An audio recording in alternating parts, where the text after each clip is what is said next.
Hay declaraciones que no solo elevan el tono político, sino que redefinen por completo el tablero geopolítico en América Latina. Esta vez, la acusación viene desde el corazón del poder en Washington.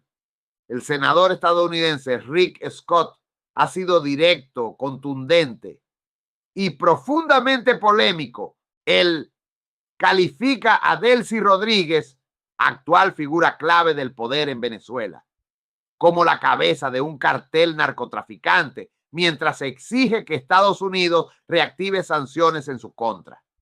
Todo esto ocurre en un momento extremadamente delicado, porque tras la captura de Nicolás Maduro y el giro estratégico de Washington, la administración estadounidense decidió levantar sanciones y abrir un nuevo capítulo de cooperación energética y política con Caracas. Pero la pregunta ahora es inevitable.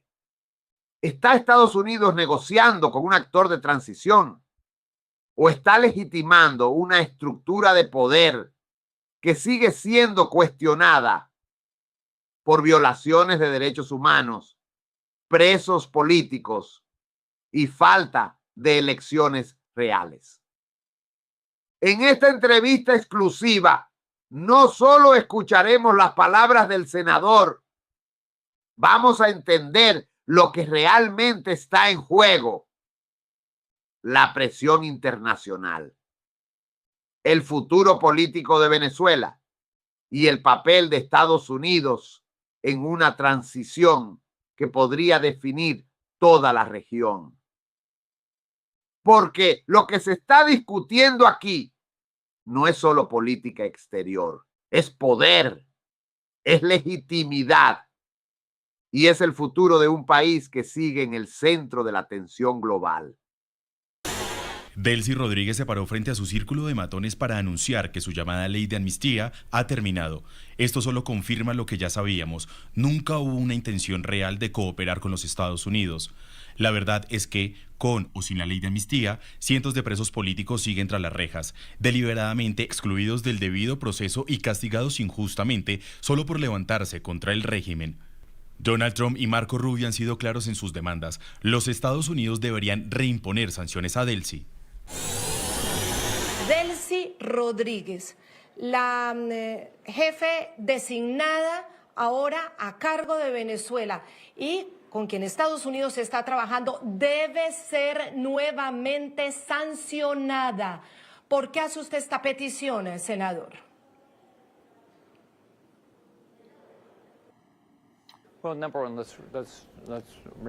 Bueno, recordemos que ella no fue elegida, ella es la cabeza de un cártel narcotraficante, fue la vicepresidenta de Maduro, ella no ha hecho lo que debería haber estado haciendo, los prisioneros políticos no han sido liberados, hay personas, muchos de ellos que no han sido liberados, todos tienen que ser liberados, todavía hay presión. Así que si ella quiere continuar, tiene que cambiar.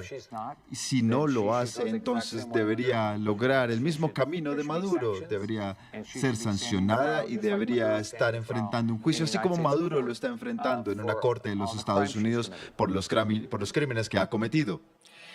El pasado 1 de abril, la Oficina de Activos Extranjeros, la OFAC, del Departamento del Tesoro de Estados Unidos anunció la eliminación de las sanciones contra Delcy Rodríguez. Y bueno, este anuncio, este levantamiento de sanciones, con ello revocó el bloqueo también de los activos de Delcy que permanecieron bajo jurisdicción de Estados Unidos, permitiendo desde esa fecha que ciudadanos y entidades americanas realicen transacciones financieras con Delcy Rodríguez sin las restricciones previamente impuestas por las órdenes ejecutivas que había. Hay que recordar que Delcy Rodríguez estaba incluida en la lista Clinton, en la OFAC, desde el 2018 bajo la orden ejecutiva 13692, acusada de ser una figura clave en el entorno de Nicolás Maduro, como nos lo recuerda ahora el senador Rick Scott, y contribuyó a toda esa crisis política y a ese régimen criminal. Maduro ha otorgado a Delcy Eloína Rodríguez Gómez y a Jorge Jesús Rodríguez Gómez altos cargos dentro del gobierno venezolano para ayudarlo a mantener el poder y consolidar su régimen autoritario. Senador Rick Scott, quiero preguntarle, ¿se equivoca la administración de Donald Trump levantándole las sanciones cuando aún no ha cumplido lo requerido?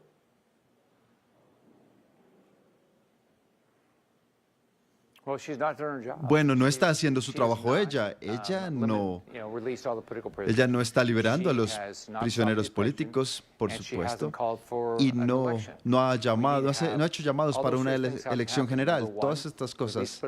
Lo que tiene que suceder es que libere a los presos políticos, detenga la opresión y, por supuesto, haga un llamado a elecciones, convoque elecciones. Los venezolanos saben que su presidenta no es Delcy Rodríguez ni los Estados Unidos. Será quien escoja a la gente de Venezuela. Usted toca un tema puntual y clave, senador Rick Scott, porque justamente hoy hemos conocido el resultado de la encuesta de Megaanálisis, más de 1.113 personas en una muestra que representa más de 20 millones de personas al interior de Venezuela.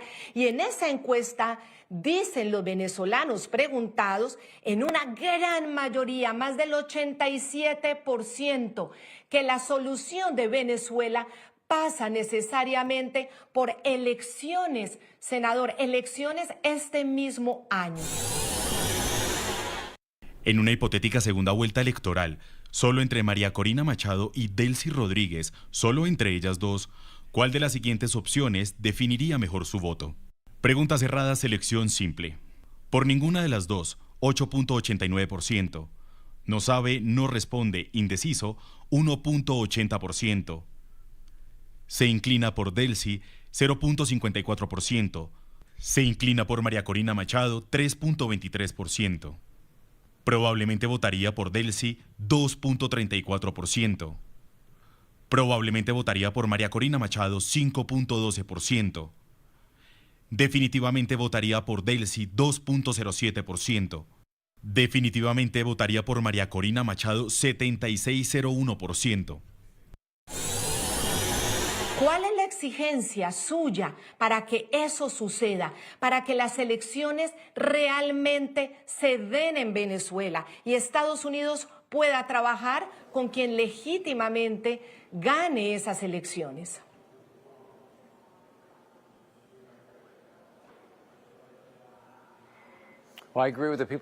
Bueno, sí estoy de acuerdo con el pueblo de Venezuela. Número uno, tenemos que tener elecciones. Por supuesto, para tener elecciones se le debe permitir a la gente que se postule. No pueden tener opositores en prisión. Tienen que ser liberados todos los presos políticos, 100% de ellos. Número dos, no puede haber más opresión. Número tres, tienen que permitirle a la gente hacer campaña, asegurarse que haya observadores internacionales y que haya un presidente electo. Será con la persona con la que trabajaremos. Las compañías estadounidenses no se sentirán cómodas invirtiendo dólares para recuperar la economía de Venezuela con Delcy Rodríguez ahí. Nadie se va a sentir cómodo porque es un régimen ilegítimo. Ella es la jefa de un cartel narcotraficante, no es una presidenta elegida. Ahora, senador Rick Scott, usted pide que nuevamente vuelvan las sanciones a Delcy Rodríguez justo el día en el que ella decide que la ley de amnistía, que fue una exigencia de los Estados Unidos, ya no la aplicaría más en Venezuela. Ese supuesto perdón que ofreció la Asamblea controlada por la tiranía a través de esa ley de amnistía firmada por la propia Delcy, ahora resulta que, según ella, caduca 2 meses después de su concesión, de su firma. Rodríguez la veíamos envalentonada, con atribuciones, marcando así el fin definitivo de un proceso que es fundamental. Porque mientras el régimen dice que 12.187 personas buscaron el amparo en esta ley, se adjudica la libertad plena de 314 prisioneros y beneficios procesales. Ella dice 8.302 y 8.616 favorecidos. A lo que las ONG que defienden los derechos humanos, que han hecho el trabajo sistemático, senador, con ese trabajo, dicen Esas cifras nadie las puede corroborar. Las que ellos tienen hasta el 8 de enero registra sí 768 excarcelaciones de presos políticos, más no libertades, porque no les levantan los procesos. Apenas 186 de eso obedece plenamente a la aplicación de la amnistía. Más de 480 prisioneros políticos siguen en Venezuela. Según la ONG Foro Penal con corte a abril 20 de 2026, actualmente hay 473 presos políticos, 427 hombres, 46 mujeres, 286 civiles, 187 militares y un adolescente. Con nacionalidad extranjera hay 43, 2 de ellos sin paradero. Frente a este tema tan sensible, tan importante, cada día que pasa es la vida de una persona llevada a una cárcel de manera injusta. ¿Qué pueden hacer ustedes desde los Estados Unidos, los congresistas cercanos a la administración, para que le vuelvan a exigir a Delcy que esto tiene que parar, que ella tiene que soltar a todos los prisioneros políticos?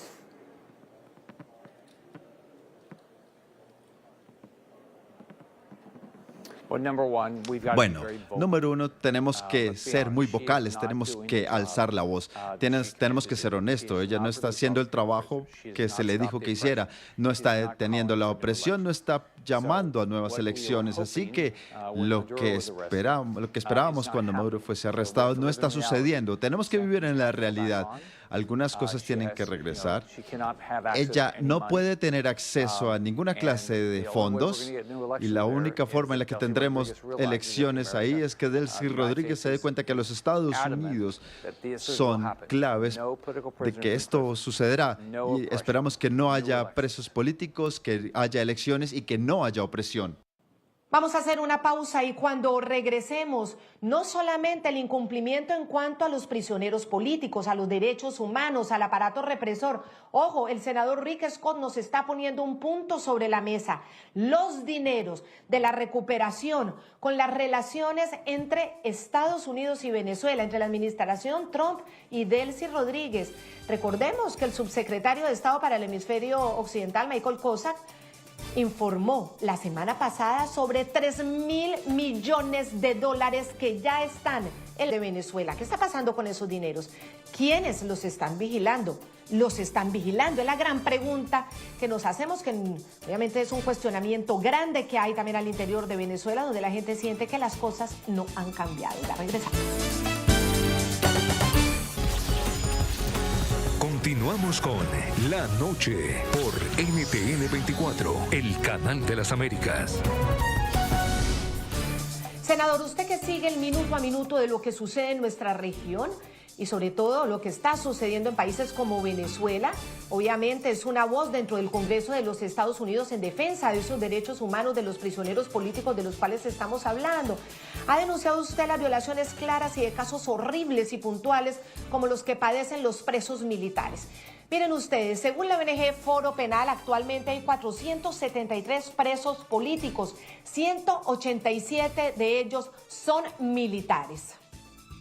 Y en eso el senador Rick Scott ha sido absolutamente enfático y sobre todo ha resaltado el caso de los militares que llevan más de 20 años. Son casos que realmente conmueven y son escabrosos por lo que han sido quienes han sufrido las peores torturas, los peores maltratos. Son de esa población uno de los más vulnerables, los militares y sus familias.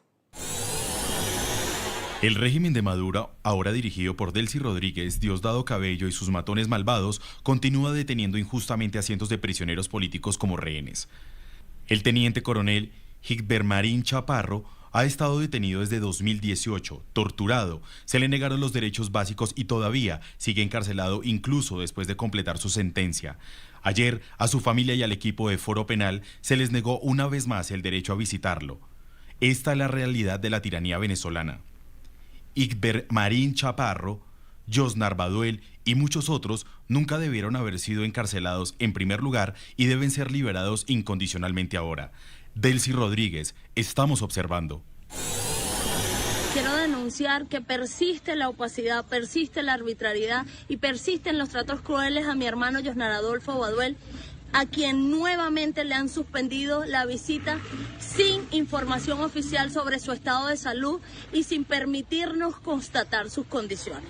Quiero reiterar que el Rodeo 1 es un centro de tortura y que la última vez que vimos con vida a mi hermano fue el 4 de abril. El 8 de abril se comenzaron a suscitar hechos de violencia por parte de los custodios y del director de esta cárcel y hoy sigo sin tener respuesta oportuna sobre la vida de mi hermano. La única información que tenemos es la que a gritos han proferido los presos políticos y mi propio hermano, que denunció la semana pasada que intentaron asesinarlo como asesinaron a mi padre. Hoy más que nunca exijo una vida, una fe de vida para él y exijo el cese de la crueldad y de las violaciones sistemáticas a sus derechos humanos.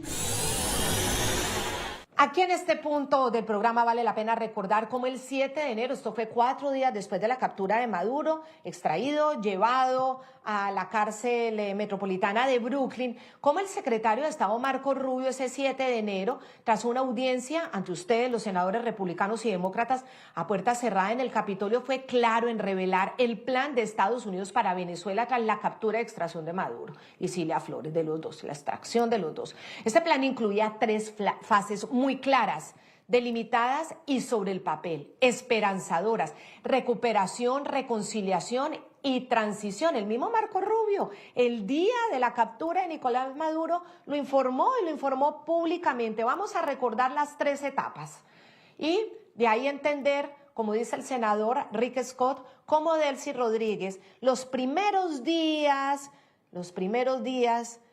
parecía obedecer y cómo luego ya dejó de hacer su trabajo, como lo dice Rick Scott. Aquí están las 3 etapas muy, muy bien aclaradas e informadas por el secretario de Estado Marco Rubio.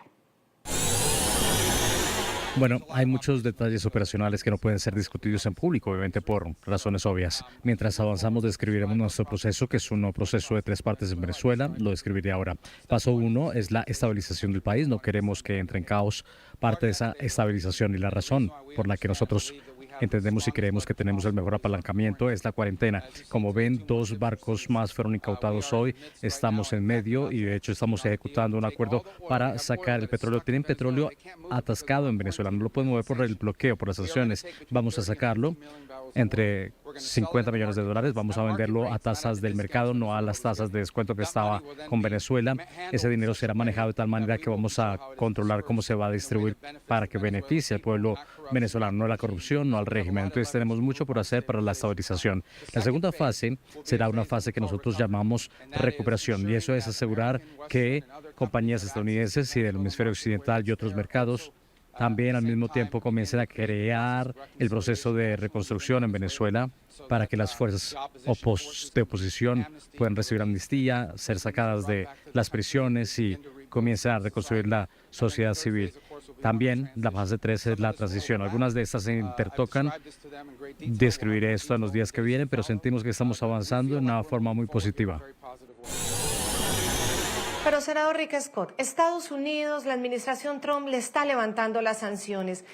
Todo parece indicar que ella ya se siente más tranquila, no siente la presión y no termina de cumplir temas tan urgentes como esto. ¿Cómo lograrlo, senador? ¿Cómo lograr nuevamente esa presión desde los Estados Unidos?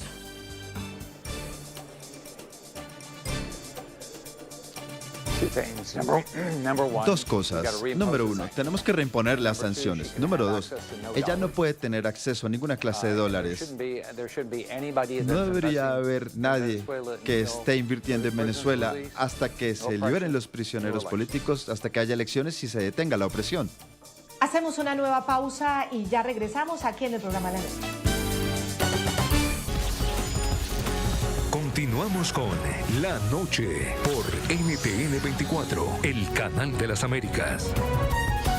Son varias las voces al interior de Venezuela, por fuera de Venezuela también, y ahora se suma la voz tan influyente del senador republicano Rick Scott frente a los Estados Unidos. sobre todo llamando la atención de los dineros. ¿Cómo evitar que Delcy Rodríguez se siga burlando, que esa tiranía venezolana se burle de la administración Trump y que no juegue con los recursos de los ciudadanos? Miren ustedes en pantalla. Es importante, es una página que se llama transparencia.com. No confundirnos, porque la transparencia que siempre hemos seguido durante la tiranía de Nicolás Maduro ha sido Transparencia Internacional en el capítulo Venezuela, que han denunciado el desfalco, el robo, el saqueo a los venezolanos permanente, sistemático en la tiranía que comenzó con el chavismo y el madurismo. Ahora, Delcy y sus secuaces se inventan la ONG Transparencia. Acá solamente aparece que ha ingresado la suma de $300 millones, fíjense ustedes, y que ha egresado la misma suma. Eso sí, no discriminan hacia dónde y cómo fueron destinados esos ingresos económicos, y fue lo que la misma Delcy Rodríguez en su momento reconoció. Ustedes lo recordarán, ya nos llegaron 300 millones. Escúchenla. Bueno, si ustedes se dieron cuenta, el día de ayer había en el Fondo de Protección Social entraron $300 millones, el equivalente a $300 millones por una venta extraordinaria que hicimos de Filoy para poder garantizar que se diera un incremento en el ingreso de los trabajadores, que también lo vieron reflejado en el pago del Sistema Patria. Y vean ahora la cifra que no coincide para nada con la entregada por Michael Kozak, el subsecretario interino para Asuntos del Hemisferio Occidental de los Estados Unidos.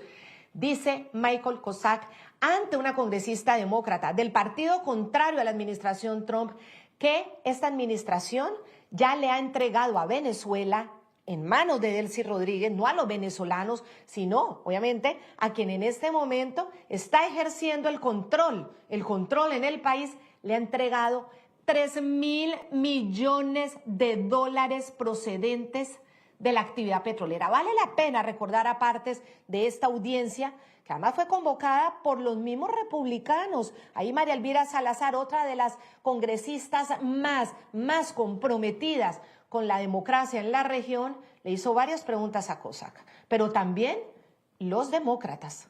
Y ahí él contestó, $3.000 millones en poder de Delcy Rodríguez.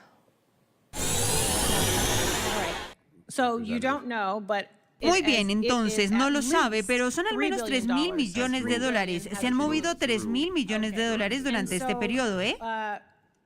¿Dónde está ese dinero? ¿En qué se ha gastado esos $3.000 millones?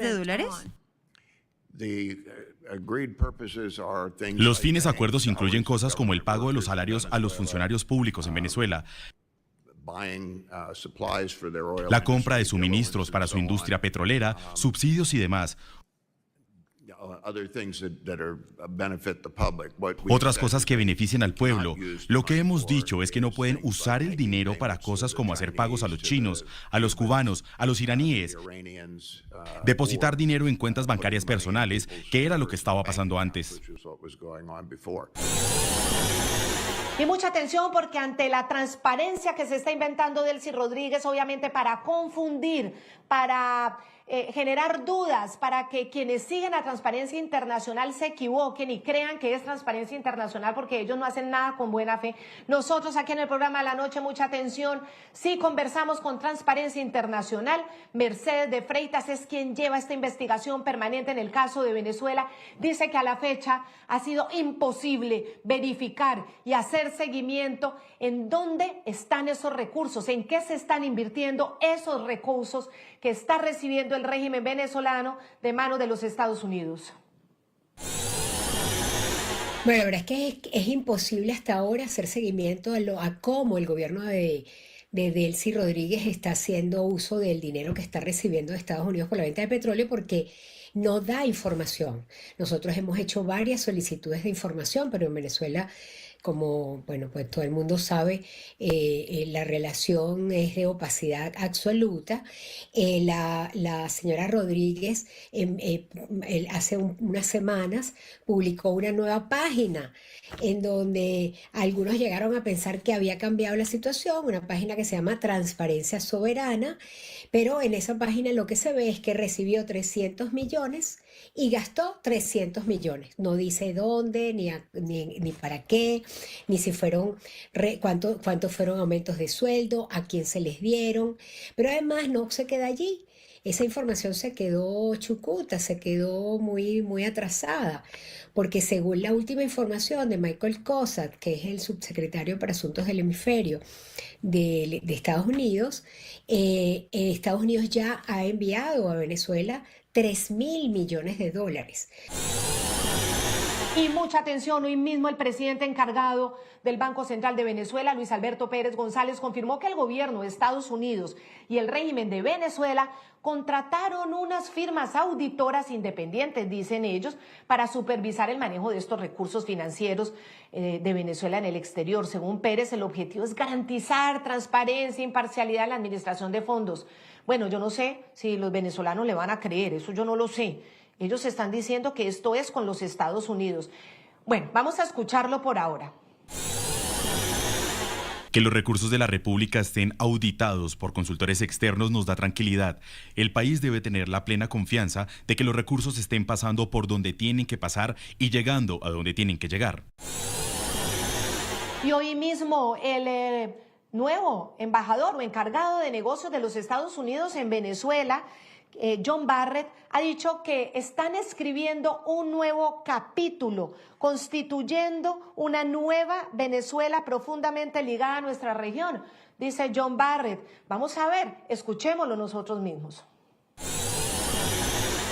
El sector privado, incluyendo la inversión innovadora de los Estados Unidos, es el motor de la transformación de Venezuela en un centro energético mundial y un pilar esencial para la estabilización y la recuperación económica, elementos clave del plan de 3 fases del presidente Trump. En mi intervención de hoy ante la Cámara Petrolera de Venezuela, he instado a los miembros a aprovechar esta oportunidad histórica. Juntos estamos construyendo una nueva Venezuela profundamente ligada a nuestra región. Pues resulta que ahora, bajo el amparo de la OFAC, el dinero que debería destinarse a hospitales o alimentos para mitigar la emergencia humanitaria será desviado a los bolsillos de prestigiosos y multimillonarios bufetes de abogados en Nueva York.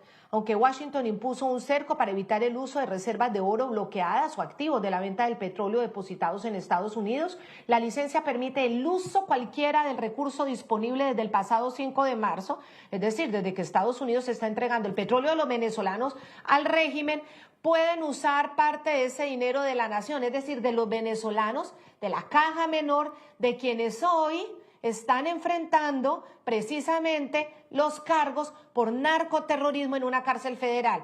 Es decir, Nicolás Maduro y Cilia Flores se siguen beneficiando de los recursos que son de los venezolanos, porque a partir de ahí habrá un pago.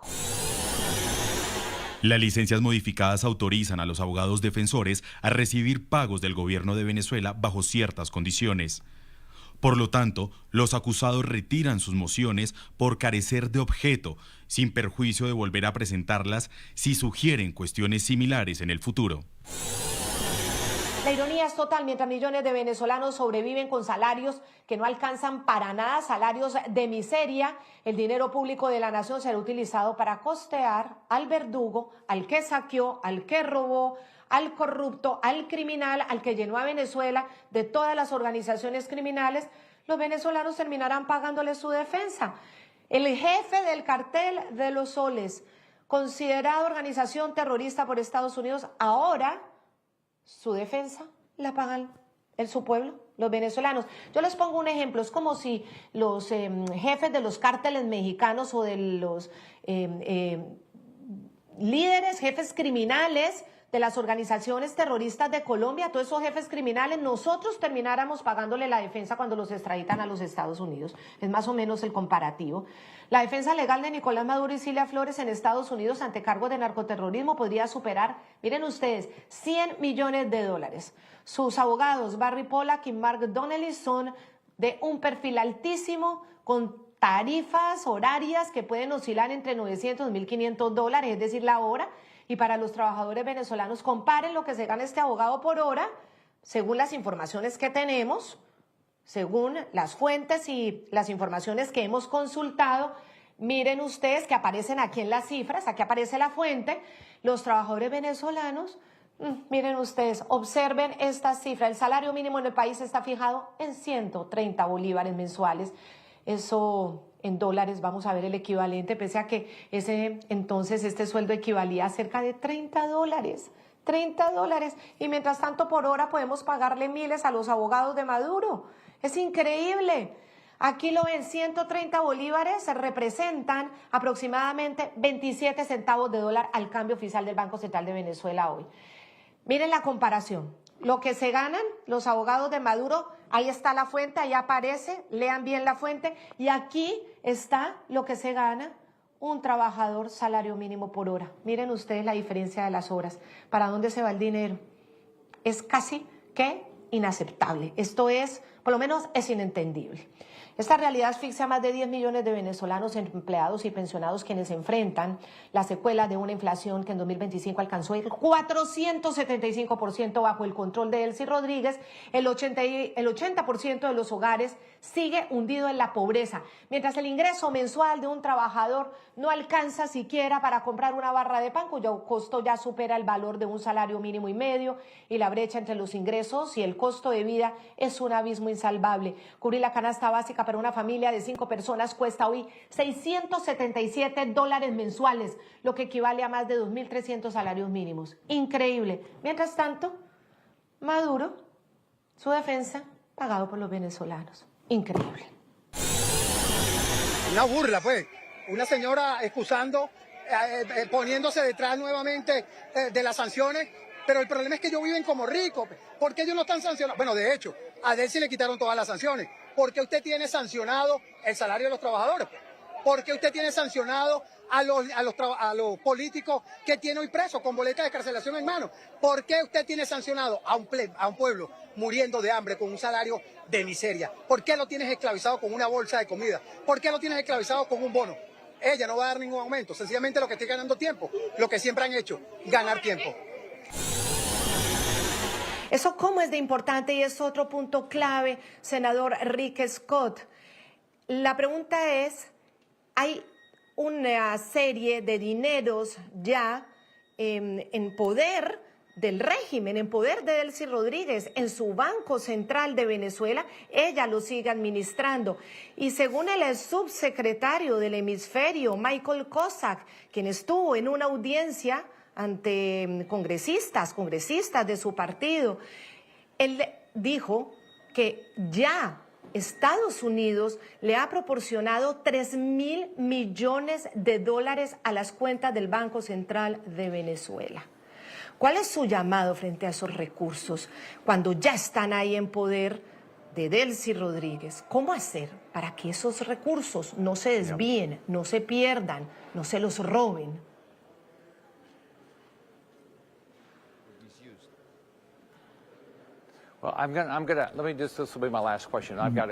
Mire, tengo que retomar mi respuesta. Tenemos que ser muy claros. Ningún dinero puede usarse para oprimir al pueblo de Venezuela. Nada de ese dinero puede usarse para mantener a personas en prisión. Y ella no tendrá acceso a dinero adicional hasta que esto suceda. Todos los prisioneros políticos deben ser liberados, nada de opresión y elecciones. Esto tiene que suceder. Así que haré todo lo que esté en mi poder para asegurar que la administración Trump lo entienda. Por supuesto, estamos comprometidos con el proceso democrático en Venezuela y es difícil, pero va a tener que suceder. Pero muchas gracias. Lo que acabamos de escuchar no es simplemente una diferencia de opiniones. Es una señal clara de que dentro de Estados Unidos existe una fractura estratégica sobre cómo manejar el poder en Venezuela. Por un lado, una administración que ha optado por abrir canales, levantar sanciones y apostar por una transición controlada. Por el otro, voces como la del senador Rick Scott, que advierten que esa apertura podría estar fortaleciendo, en lugar de debilitar, una estructura que sigue siendo acusada de represión, opacidad y control absoluto del sistema político. Y en el centro de todo esto hay tres elementos que no pueden ignorarse: los presos políticos que aún no han sido liberados, la ausencia de garantías reales para elecciones libres y el manejo de miles de millones de dólares cuya transparencia sigue siendo cuestionada. La pregunta ya no es solo ¿qué va a hacer Venezuela? La verdadera pregunta es ¿qué está dispuesto a tolerar Estados Unidos en nombre de la estabilidad? Porque cada decisión que se tome desde Washington no solo impacta a Caracas, define el equilibrio de poder en toda América Latina. Y ahora queremos escucharte a ti. ¿Crees que levantar sanciones fue un error estratégico? ¿O es una jugada necesaria para abrir el camino hacia una transición real en Venezuela? Déjanos tu análisis en los comentarios. Tu perspectiva es clave en este debate, porque aquí no solo informamos, analizamos el poder, lo confrontamos y lo ponemos sobre la mesa.